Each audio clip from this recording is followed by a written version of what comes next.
Assalamualaikum warahmatullahi wabarakatuh. Saya mau nanya lagi nih Pak Yai. Kali ini tentang perbedaan antara suara hati, nafsu, dan akal kita. Saya sangat sering mendengar kalimat ikuti kata hatimu atau ikuti suara hatimu, terutama di saat kita sedang berada dalam pengambilan keputusan yang agak rumit. Nah, suara hati itu yang mana? Karena saya sendiri kadang meragukan, jangan-jangan yang saya anggap suara hati ini adalah akal-akalan saya saja. Karena yang saya tahu, akal itu bisa jadi dia berpihak kepada hati nurani, bisa juga kepada sebaliknya, yaitu nafsu kita. Nah, untuk membedakannya benar-benar itu suara hati kita itu bagaimana Pak Yai? Demikian Pak Yai, terima kasih. Assalamualaikum warahmatullahi wabarakatuh. Assalamualaikum warahmatullahi wabarakatuh. Bismillahirrahmanirrahim. Ashhadu an la ilaha illallah wa ashhadu anna Muhammadar Rasulullah. Allahumma salli ala sayyidina Muhammad wa ala ali sayyidina Muhammad. Rabbis shrahli sadri wa yassir li amri wahlul 'uqdatam min lisani yafqahu qawli. Amin. Bismillahirrahmanirrahim.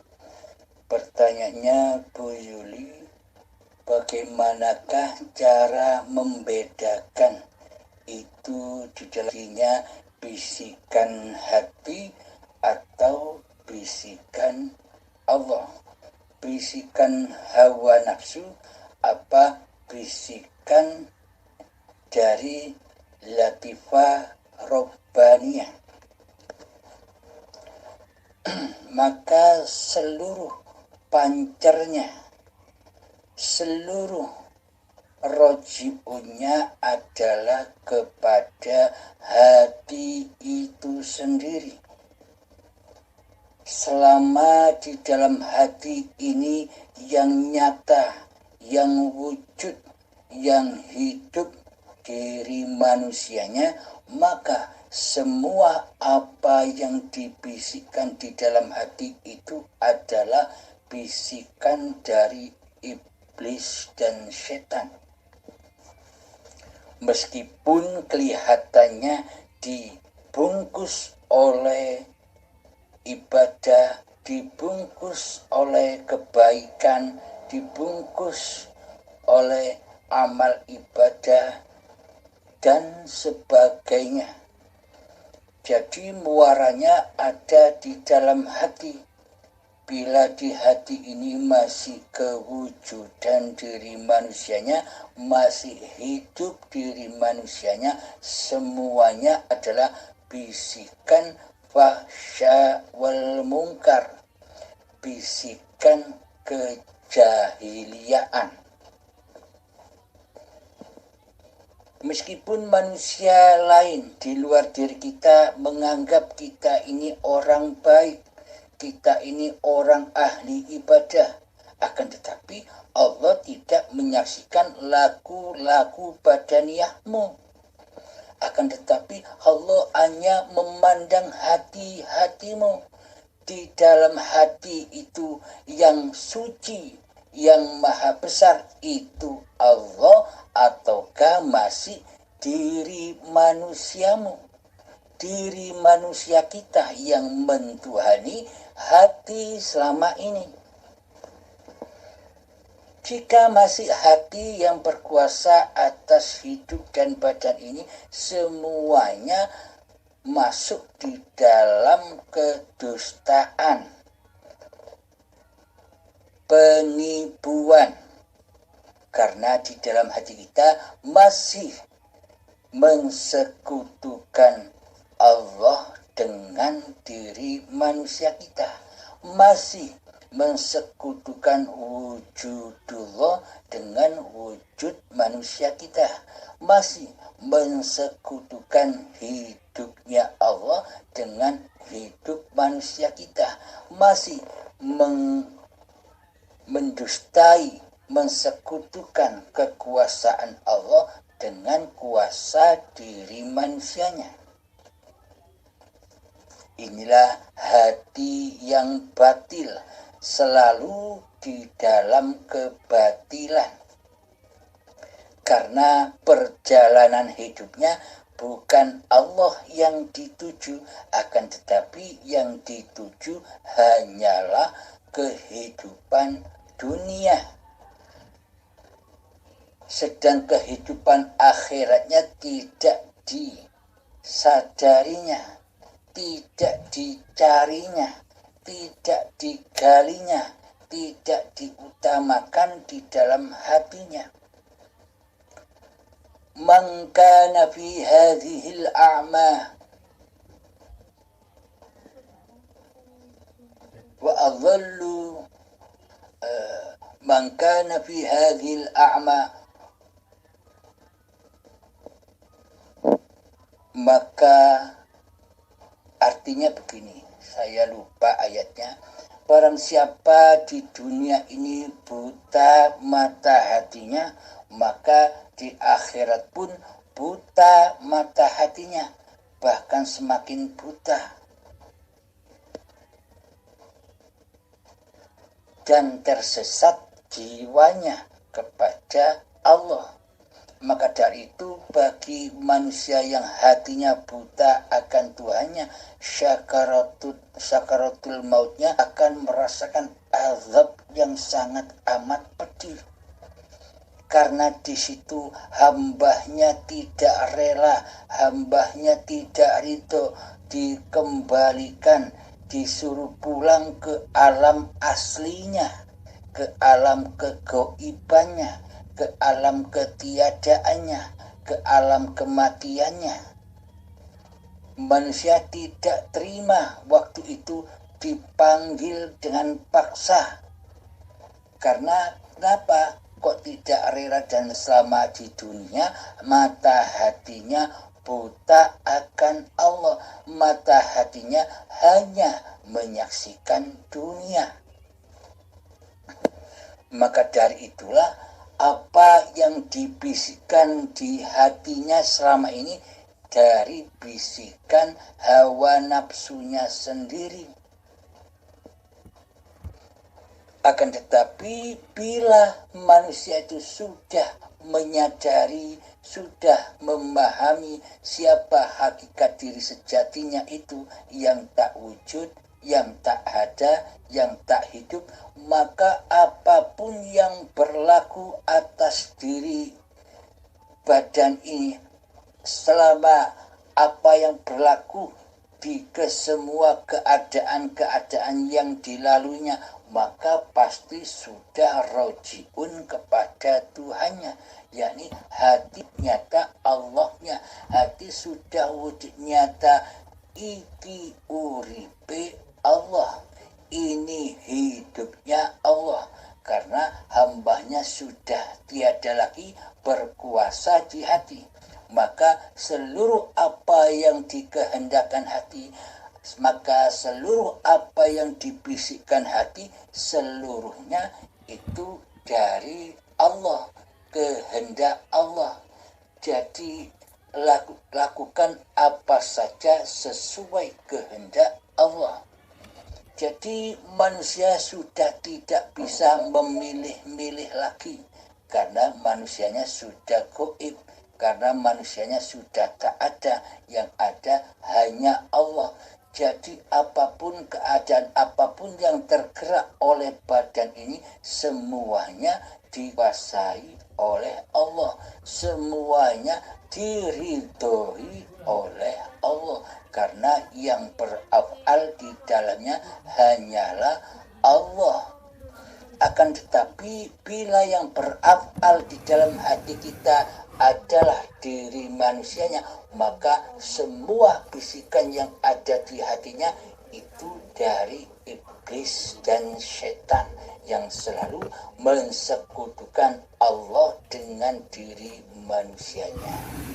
Begitu Bunda Yuli, semoga bisa dipahami.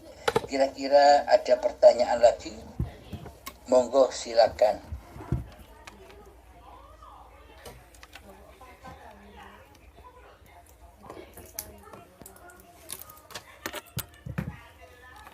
Assalamualaikum warahmatullahi wabarakatuh, Bang. Dengan ini Eka Satriadi dari Bangka Belitung ingin menanyakan, Bang, begini, Bang. Bagaimana makna atau hakikatnya yang dimaksud tiada nafas tanpa tauhid di dalam kehidupan kita sehari-hari? Tolong, Bang, pencerahannya, Bang. Assalamualaikum warahmatullahi wabarakatuh.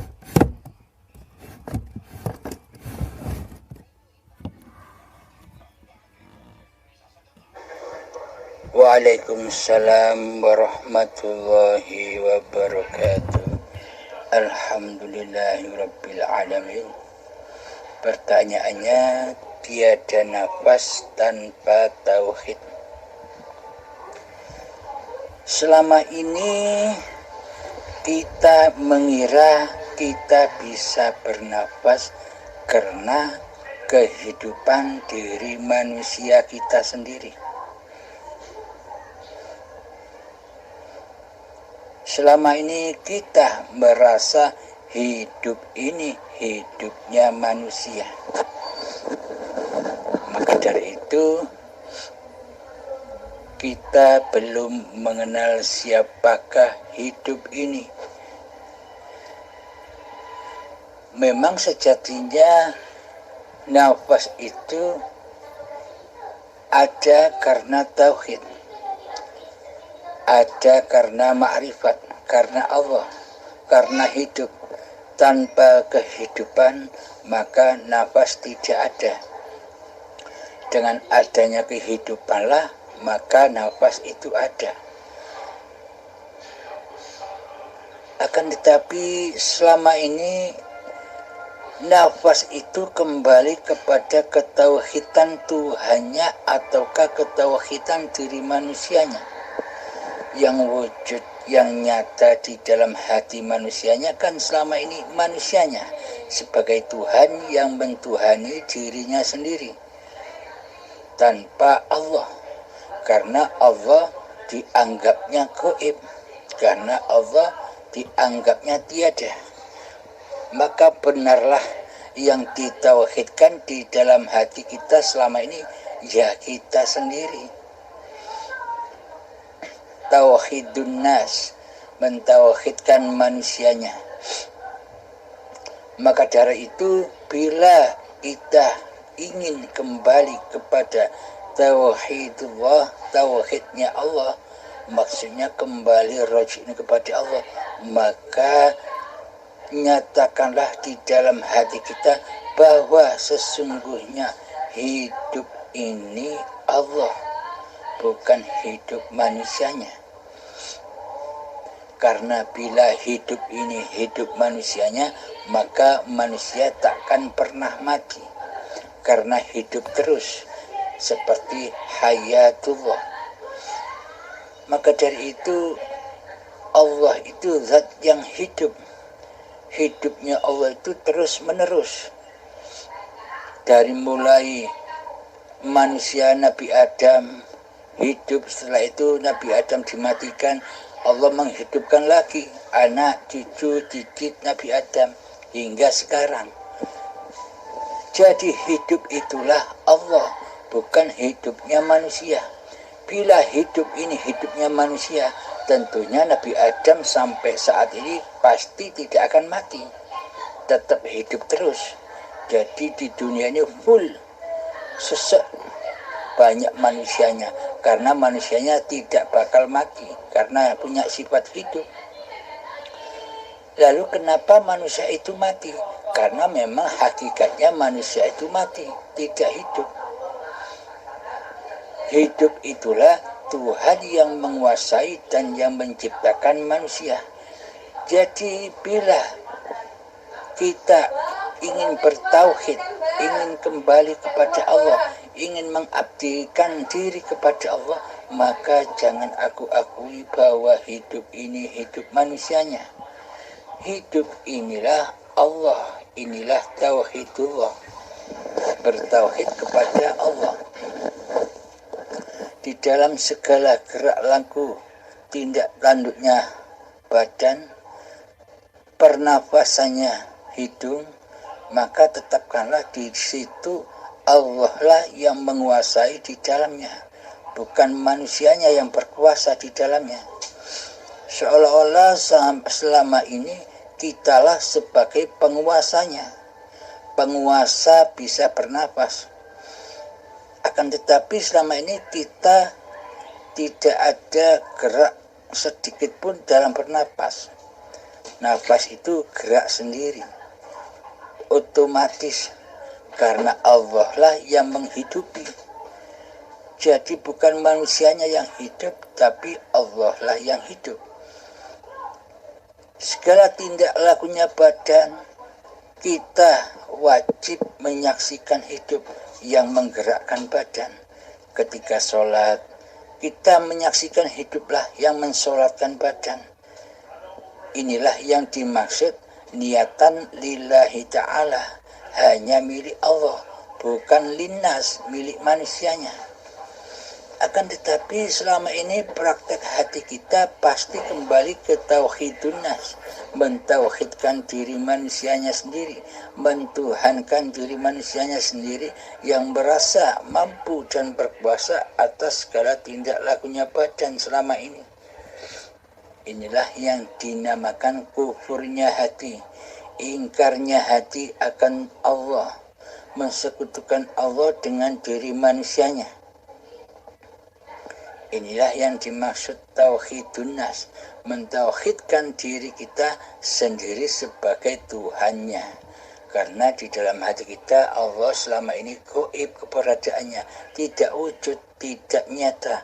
Yang nyata adalah wujud Tuhan manusia itu sendiri, yakni mentuhankan dirinya sendiri, mentuhankan hawa nafsunya sendiri sebagai Tuhan penguasa diri badannya.